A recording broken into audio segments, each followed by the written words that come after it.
On the second example, I want you to solve this. Example 2, sine square x plus sine square 2x plus sine square 3x plus sine square 4x. So it looks pretty funny, right?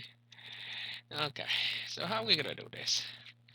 Um, I don't know, you recognize, so we have a double angle right here, right?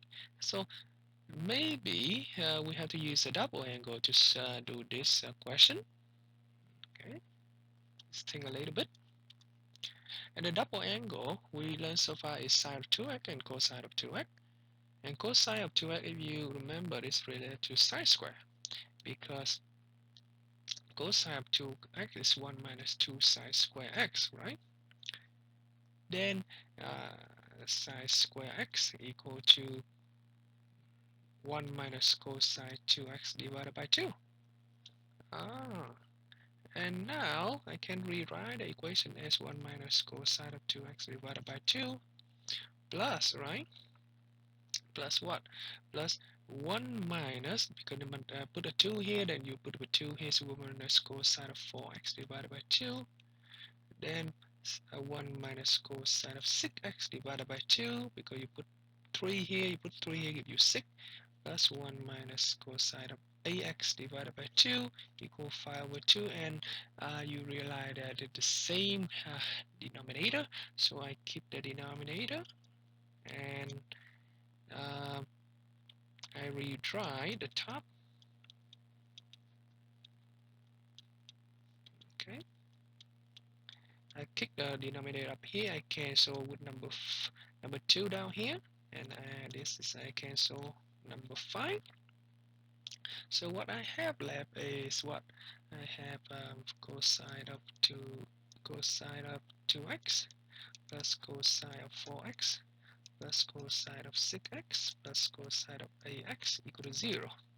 Now I'm going to apply the formula we learned last time, we did in the first example, because you see that you recognize this is give you 10 divided by 2 give you 5, you add this, give you 10 divided by 2 give you 5 one more time, right? So I'm going to group this, and I apply the formula cosine A plus cosine B. So cosine A plus will give you 2 cosine A plus B, give you 10 divided by 2, 5x, right? And cosine A minus B, cosine of negative 2x divided by 2 is give you cosine of negative x, right?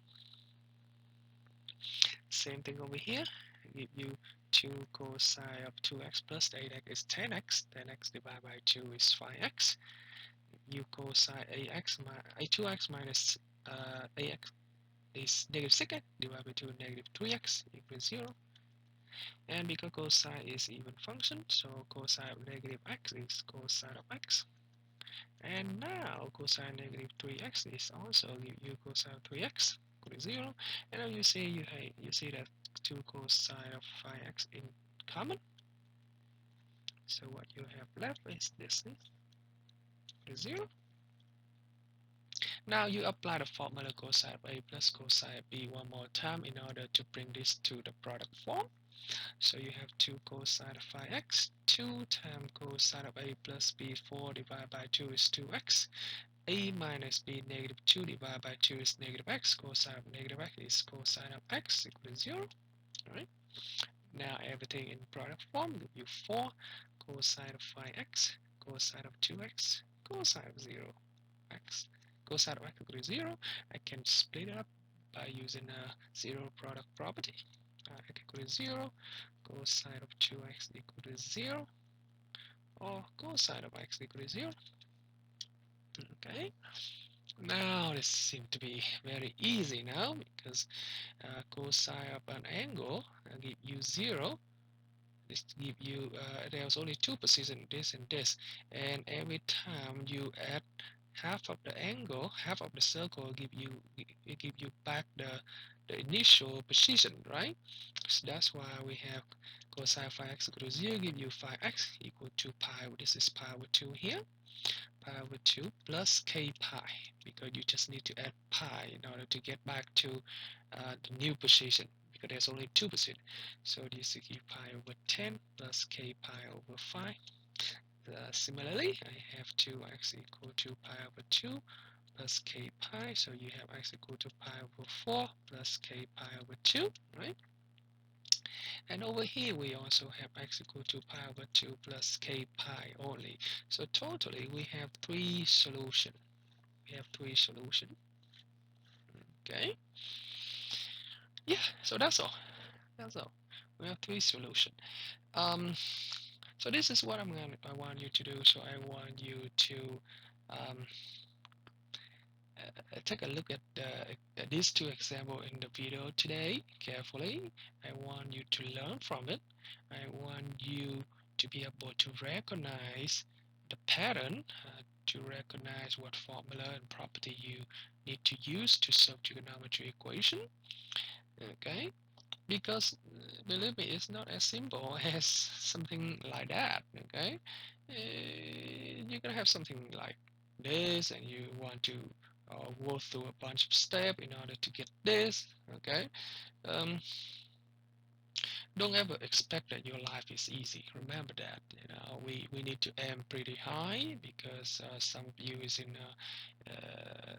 side major, all right.